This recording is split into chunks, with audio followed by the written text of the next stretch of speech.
Thanks for tuning into this little mini-series we're doing on hybrid nonprofit and for-profit models. We're going to have 3 videos on this, and today we're going to be covering where a nonprofit owns a for-profit. And to zoom out to kind of give you the idea of why we're doing these 3 videos, we have clients come to us very often talking about how they want to create a sort of hybrid of nonprofit and for-profit, whether they have a for-profit and want to create the nonprofit or the other way around. And it's a good idea. There are benefits to this type of setup, and there are ways to do it, and there are reasons to do it that make a lot of sense. Sometimes that might be that the for-profit can help fund the nonprofit. Sometimes that might be that the for-profit has services it can provide to the nonprofit. Maybe the for-profit will hire people that come out of the nonprofit. Lots of different ideas. Those are just a few. But there are different ways to set it up, and each different way to set it up has different pros and cons, of course.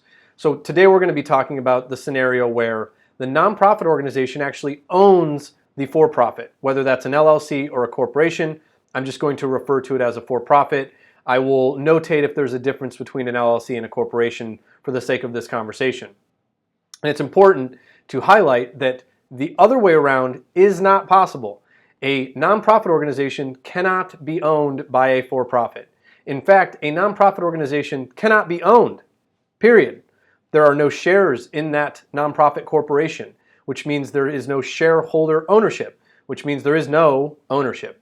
There is only a board of directors that stewards the organization, and that's how a nonprofit organization is run, but there is no ownership. No one owns a nonprofit.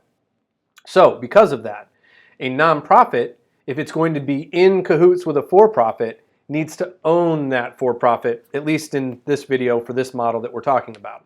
And the way that that would look like is, for a corporation, the nonprofit would own shares in that corporation.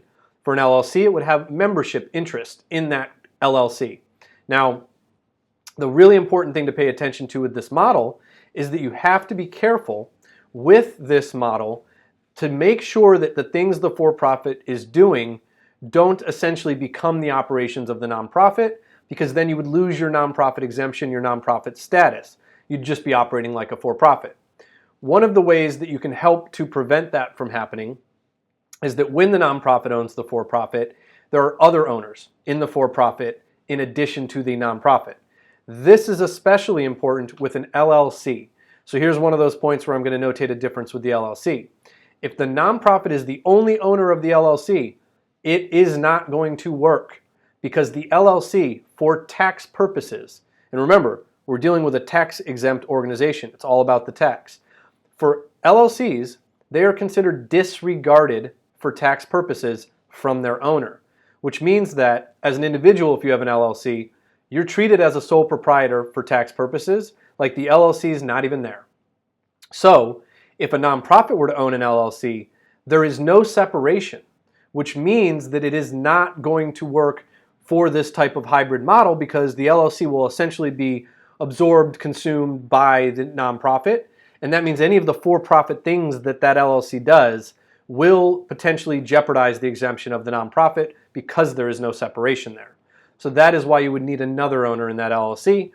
A corporation, on the other hand, the nonprofit can be the only owner of the corporation because there is a separation. A corporation is a separate tax status. So this is the model where the nonprofit sits at the top and it owns an LLC or a corporation that does the for-profit type things. Now, a really important thing to highlight that I'm going to highlight on all 3 of these videos is that when we're talking about this, if there are going to be board members that are also involved with the for-profit, there is a conflict of interest then.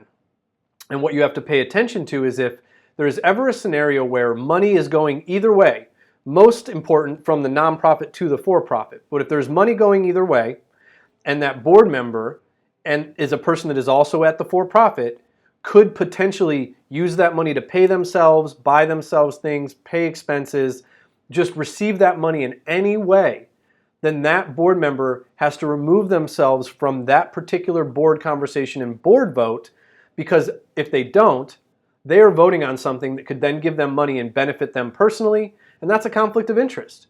And it's also something called private inurement, where you receive something from a nonprofit that privately benefits to you, inures to your benefit, which is against the nonprofit because it should be for the nonprofit. So in any of these hybrid models, if somebody is on the board and they're also an owner or an employee of the for-profit, they have to be very careful to observe conflict of interest and remove themselves from board votes where it could potentially benefit them. And any of their family members as well, because when you are interested in a transaction like that, where it could privately benefit you, you're considered interested, so are family members of yours, because by extension, if you benefit, they benefit. So you have to have disinterested directors on that board of directors to vote on this that are not including the person that could benefit or their family members. So this is the nonprofit owns a for-profit hybrid model, one of the 3 videos we're doing on this little mini series. Thanks for tuning in. Bye.